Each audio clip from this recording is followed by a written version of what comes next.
Hey, how you doing? I hope you're doing great. I'm very good. Thank you. So today let's check out the Manhattan Transfer off the Bodies and Souls album, Mystery. So basically Rod Temperton wrote two tracks on this album. Mystery was one of them, and he also wrote a track called Spice of Life, which we will do at some point because it's sick. But basically Mystery has the great Dave Williams playing guitar on it. Stellar lineup on this track too. You know, it's 1983, this album. It's coming off the Michael Jackson stuff. And to me, it's really reminiscent of that sound. So you got John Robinson on drums, Nathan East on bass, Greg Fillinganes on Rhodes and synth. You also have Larry Williams and Michael Boddicker on synth, and a sick sax solo by Ernie Watts. So, you know, Mystery is a little bit more of a laid-back kind of track, and I thought that would be cool because most of the stuff we've done, right, has been more up-tempo, but I feel like it's super important to get those slower tracks and that laid-back feel happening. So I really feel like this is a great track to practice along to for that. The Manhattan Transfer, is that some kind of ferry or train line in New York? Does someone know? Anyway, I hope you enjoy it. Mystery, the Manhattan Transfer.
Hey, thanks for being here.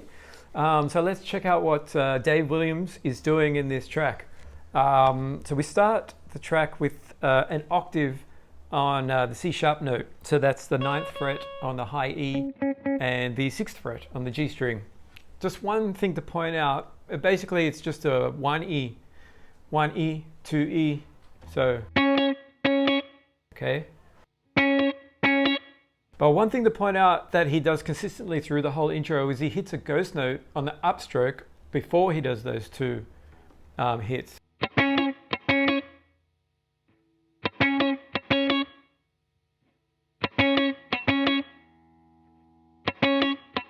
So he's always doing that. So that's something that you want to try and get.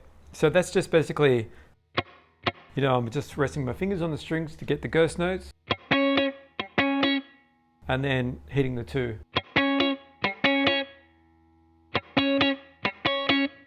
So that's that little intro, and then we go into a verse. So basically the chords in the verse are F sharp minor 7 for 2 bars, and then a B with the F sharp on the bass for 2 bars. Okay, so they're the chords that are happening, and now we've got this amazing David Williams lick. So he does start with a on the 4, but basically we are in F sharp minor pentatonic here, in that position, so 2nd fret position, and basically we're dealing with that group of 4 notes. So it starts with, so we're starting on this 4, 2, back to 4, and then 4 on the D string. And you can hear, so that was 4, 4, 2, 4. You can hear it's really staccato, right?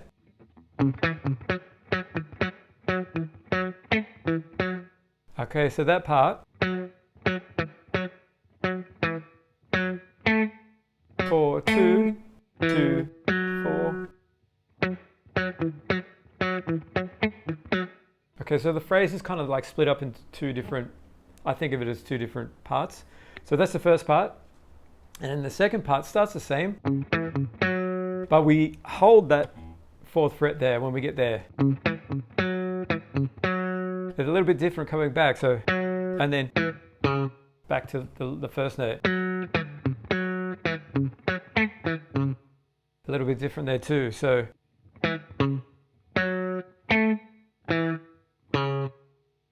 Okay, so you can think of it in 2 different ways. It's all staccato except for this. Okay, in the second part of the phrase. And it's super important, I think, to learn it exactly, because he is intentionally making those 2 parts a little bit different. And it's the little held out part and the little different ending and in between that make that minor differences that make the whole thing sort of call and respond to each other. So altogether, I'm starting with an upstroke, by the way. I feel like when I've played along, sometimes I'm starting with a down, which will be 2 downs, down, down, down, down, down, up, sorry. But I feel like starting with the up gives a better timing and a better feel. So.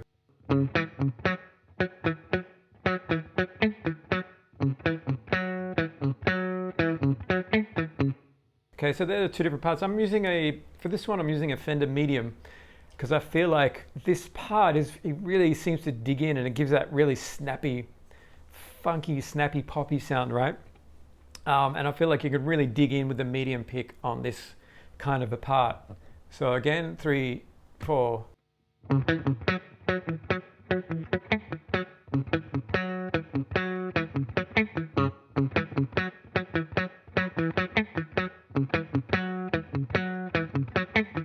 Okay, and then we go into a pre-chorus. I'll just quickly mention going into the pre-chorus, I've just modified that verse lick a little bit.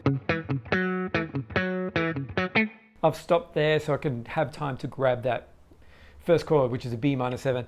So I think either it might be, you know, two different tracks where he's just playing that lick and then he just can play the chords and not have to worry about going in between. So the pre-chorus chords are B minor 7, C sharp minor 7, D major 7, and then a D with the E on the bass. Okay, and rhythm-wise we have this 3, 4.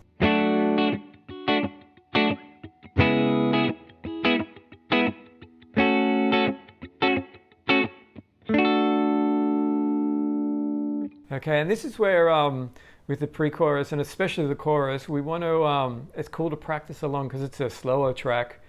You can get really used to sort of like pushing when you're doing a lot of funk guitar stuff. A lot of it's more up-tempo, and you can really get used to pushing pushing on the beat quite a little bit ahead. Well, not ahead, but just being really on top, and that kind of suits that up-tempo style of playing. But with this kind of thing, you really can practice like laying back from the beat. So again, just that rhythm, 3, 4.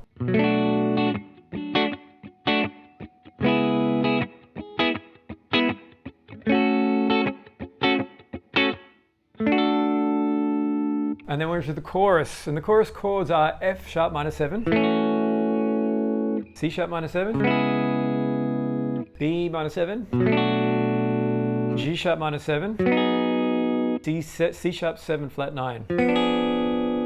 Okay, and you can see I'm just playing the upper part of the voicings there. So we don't need to hit those bass notes. Just those two.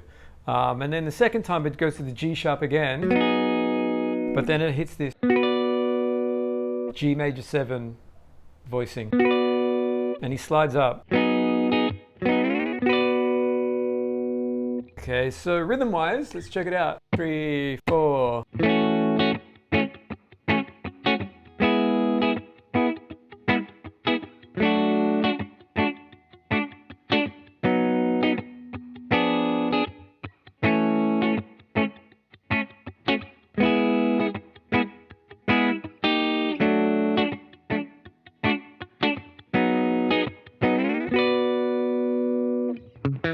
And then we're back into that part.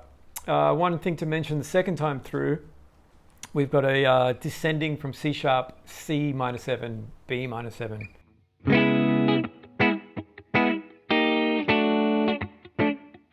So that part, I think, especially if you can record yourself playing along with that, you really get a sense of whether you're too far ahead of the beat and you really learn how to feel, how to lay back on that kind of a track.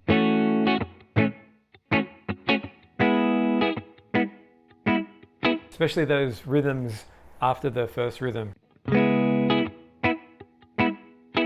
Because we're going down, down, down, up. So those two downstrokes in between are really something you can focus on when you're trying to get a more laid back feel. So, and then there's a bridge. It doesn't sound like there's a guitar in the bridge, but the chords are D major 7, C sharp minor 7 to B minor 7, F sharp minor 9, and E6. Back to D major 7, C sharp minor to B minor, and then we have a G major 7. And then we've got the E with the D on the bass, which will play like this. And then just a chromatic to upper semitone, so E flat with F on the bass. And then we're back to the verse chords, which F minor 9 for 2 bars, B with F sharp on the bass for 2 bars.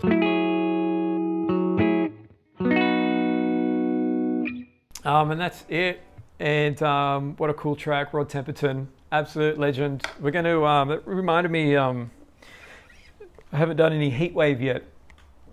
So next, we've got Heatwave. I've transcribed a Heatwave track, which is sick.